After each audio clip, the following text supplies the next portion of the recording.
A police officer attempts to stop a car for speeding, and the guy gradually increases his speed until he's topping 100 miles per hour. The man eventually realizes he can't escape and finally pulls over. The cop approaches the car and says, "It's been a long day and my shift is almost over, so if you can give me a good excuse for your behavior, I'll let you go." The guy thinks for a few seconds and then says, "My wife ran away with a cop about a week ago. I thought you might be that officer trying to give her back." A man joins a soccer team and his new teammates inform him, "At your first team dinner as the new guy, you will have to give us a talk about." The evening arrives and he gives a detailed, humorous account of life. When he got home, his wife asked how the evening went and not wanting to lie, but also not wanting to explain exactly what happened, he said, "Oh, I had to make a talk about yachting." His wife thought this a little peculiar but said nothing more and went to sleep.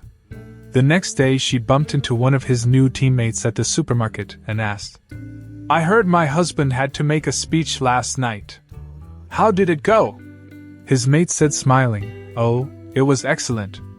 Your husband is clearly very experienced. The wife looked confused and replied to his mate, "Strange, he has only done it twice and the second time he was sick."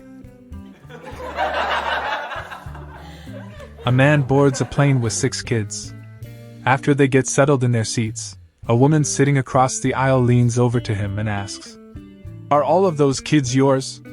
He replies, "No. I work for a company.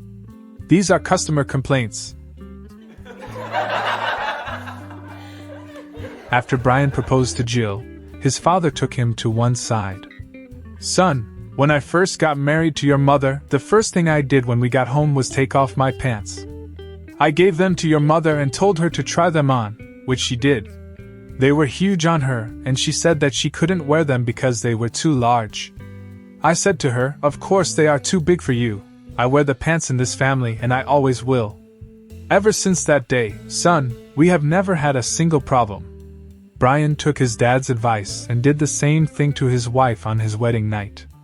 Then, Jill took off her panties and gave them to Brian. "Try these on," she said.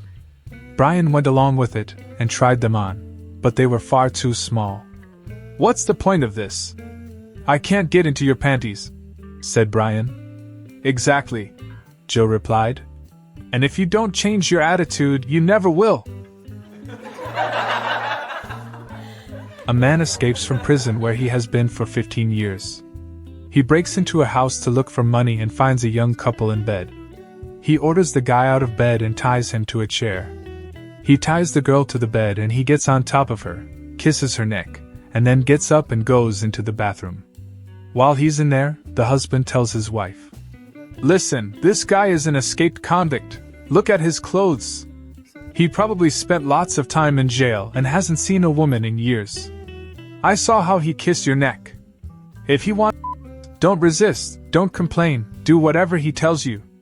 Satisfy him no matter how much he nauseates you. This guy is probably very dangerous. If he gets angry, he'll kill us. Be strong, honey. I love you." His wife responds, "He wasn't kissing my neck. He was whispering in my ear. He told me he was gay, thought you were cute, and asked me if we had any Vaseline. I told him it was in the bathroom. Be strong, honey. I love you too."